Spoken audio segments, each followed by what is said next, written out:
हथियार खरीदने का एक ही तरीक़ेकार है, दूसरा तरीक़ेकार मुझे तो समझ में नहीं आता। और आप दोनों दोस्तों की आपस में डील हो गई कि भाई ये मेरा लाइसेंस बन रहा है, हथियार का लेन देन कर रहे हैं, तो वो भी गुनहगार है जो आपको हथियार दे रहा है। रियासत की नजर में वो भी गुनहगार है जो हथियार ले रहा है।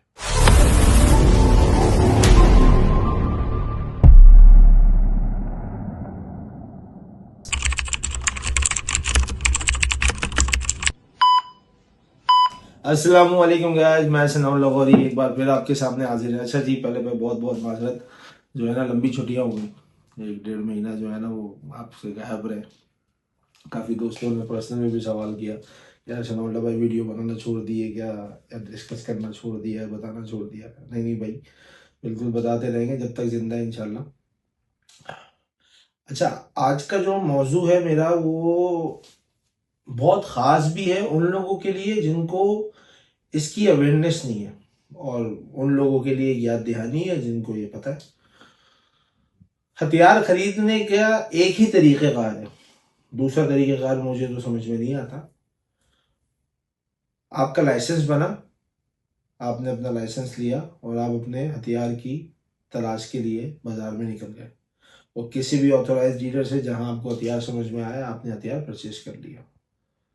ये तरीक़ेकार है हथियार परचेज करने का, जो नॉर्मली लोगों को पता है। अच्छा जी, होता क्या है, जो ये सवाल पैदा हुआ, वो सवाल क्यों पैदा हुआ, उसका एक रीज़न है।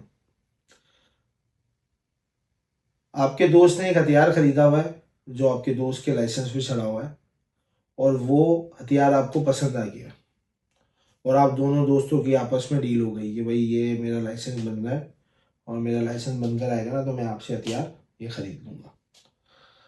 अच्छा जी, हथियार तो आपने खरीद लिया, अब वो हथियार आपको अपने लाइसेंस में ना ट्रांसफ़र कराने के लिए एक अदद ऑथोराइज डीलर की ज़रूरत है। अगर वो ऑथोराइज डीलर के बगैर आप हथियार का लेन देन कर रहे हैं, तो वो भी गुनहगार है जो आपको हथियार दे रहा है, और रियासत की नज़र में वो भी गुनहगार है जो हथियार ले रहा है। क्योंकि इसका ऑफिशियल पैटर्न ये है ही नहीं कि आपने लाइसेंस हथियार से लिया और डायरेक्टली अपने लाइसेंस हथियार पे ले लिया। इन दोनों फरीकैन के दरमियान जो है ना वो डीलर का होना लाजमी है। 2-4 सिनेरियो मेरे कान से गुजरे, जो कि ऐसे किसी के साथ में मिसहैप हो गए, तो उनको फिर समझाया बिठा करके, ऐसे नहीं, इसको इस तरीके से करें। तो हो सकता है, बहुत बड़ा मुल्क है हमारा अल्हम्दुलिल्लाह, सिंध, पंजाब, बलूचिस्तान, KP के चारों सूबों के अंदर करोड़ों की आबादी है, तो किसी के साथ भी ये मिसहैप हो सकता है। आपने किसी को भी अपना लाइसेंस याफ्ता हथियार अगर देना है तो उसमें आपने ऑफिशियल डीलर को बीच में डालना है, लाजमी। जो आपका हथियार है वो सबसे पहले एक ऑफिशियल डीलर खुद परचेज करेगा अपने परचेज रजिस्टर में, और फिर उस परचेज रजिस्टर से वो दूसरे लाइसेंस पे ट्रांसफर करेगा। यानी कि जो स्लिप दुकान की आपकी बनी हुई है वो कैंसिल होगी, और वो सेम प्रोसीजर आपने जो हथियार अपना दूसरे दोस्त को बेचा है उसी के साथ वो सेम प्रोसीजर होगा। डीलर आपके लाइसेंस से वो वेपन अपने रजिस्टर में परचेज करेगा, और परचेज करने की मोहर लगाएगा, तमाम डॉक्यूमेंट्स को अलाइन करेगा। अलाइन करने के बाद आपको इस बात की यकीन दहानी कराएगा कि जनाब आपका आज से, इस वक्त से, इस हथियार से आपका कोई वास्ता नहीं है, और जिस दूसरे दोस्त को आपने वो वेपन सेल किया होगा उस वक्त से, उस तारीख से, उस लम्हे से उसका मालिक वो है, ना कि आप हैं। तो जब भी आपने इंटरनल हथियार की डील करनी है तो वो आपने खुद नहीं समेटनी है कि जनाब ये वेपन आपका हुआ और ये तेरा हुआ, ला पैसे दे दे। कोई ऐसी कहानी नहीं है। इसको आपने ऑफिशियलाइज करना है, इसका जो डेक्यूरम है उस डेक्यूरम के ऊपर उतरना है। आपने ये डील ऑफिशियल डीलर के पास बैठ के डन करनी है, वहीं पे वेपन ट्रांसफर करना है। बाकायदा आपके वेपन का दोबारा फॉरेंसिक होगा, जिसके लाइसेंस के ऊपर वेपन चल रहा है उसकी प्रॉपर डॉक्यूमेंटेशन होगी, वो प्रॉपर डॉक्यूमेंटेशन जमा होगी, और फिर आपका वेपन ट्रांसफर होगा। This is the complete procedure कि अगर आप एक ऑफिशियल डीलर से वेपन परचेज नहीं कर रहे हैं और आप एक अपने दोस्त से वेपन परचेज कर रहे हैं तो उसका तरीकेकार क्या है। बहुत सारे लोग जो हैं वो इस चक्कर में भी वेपन परचेज कर लेते हैं कि यार सस्ता मिल रहा है, और जो है ना वो बस 10 कहानियाँ बिना देखे बिना नजरियात पढ़े जो है ना वो हथियार ले लेते हैं।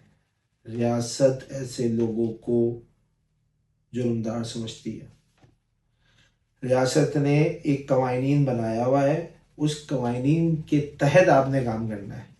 अगर आपने उसमें से 19 या 20 करा तो आप एक इलीगल एक्टिविटी के अंदर दाखिल हो जाएंगे, जो कि आपको पता भी नहीं चलेगा। आप जो है ना एक ऐसी इलीगल एक्टिविटी में दाखिल हो गए जिसमें आपने दाखिल होना ही नहीं था। तो लिहाजा आप सब देखने वालों को, जहां तक ये वीडियो नहीं पहुंच रही है, जो नहीं देख पा रहे हैं, और अगर आपको नॉलेज है तो ये आपकी फर्जियत है कि आप उस शख्स को जो आपके सामने कोई डिस्कशन कर रहा हो ऐसी और आपको इल्म हो तो आप उसको ये बात बताएं कि जनाब ये आपका वेपन इस तरीके से नहीं दिया जाएगा, इसका पर्टिकुलर वे ये है। तो गाइडलाइन दें, डिटेल में किसी की हेल्प आउट हो उसकी हेल्प आउट करें। इस सिनेरियो को नाजुक ना लें कि ये मजाक नहीं है कि आपने जो है ना अपना हथियार उठा के दे दिया और हथियार जो है ना वो ऐसे ही चला गया। ख्याल रखें, जब भी अपना वेपन ट्रांसफ़र कराना हो या किसी को सेल करना हो तो उसके बीच में ऑफिशियल डीलर होने का लाजमी है। जब तक ऑफिशियल डीलर इन दोनों फरीकैन के दरमियान डीलिंग फाइनलाइज करके ट्रांसफ़र नहीं करेगा, आपका वेपन आपके लाइसेंस से उतरने का कोई सबूत नहीं होगा आपके पास, वो आपके नाम पे ही चलता रहेगा। फिर चाहे सामने वाला उस वेपन से कोई भी एक्टिविटी करेगा वो जिम्मे में आपके ही आएगी, क्योंकि आपने उस वेपन को प्रॉपर उतरवाया ही नहीं है, और उतरवाने के बाद आपके पास कोई सबूत ही नहीं है। तो ये उन लोगों के लिए ज़्यादा अहम वीडियो है जो अपना वेपन सेल कर रहे हैं, उनके लिए तो कम है जो वेपन ले रहे हैं। ये ज़्यादा जिम्मेदारी उसकी है जो ऑन द स्पॉट वेपन का मालिक है। उसने ये जो है ना प्रिकॉशंस रखनी है कि मैंने इस तरीके से वेपन देना। अब वो कोई भी हो सकता है। इंशाल्लाह फिर आपके साथ एक मज़ेदार वीडियो के साथ हाजिर होंगे। तब तक के लिए खुदा हाफिज़, फ़ी अमान अल्लाह, ख्याल रखिएगा अपना।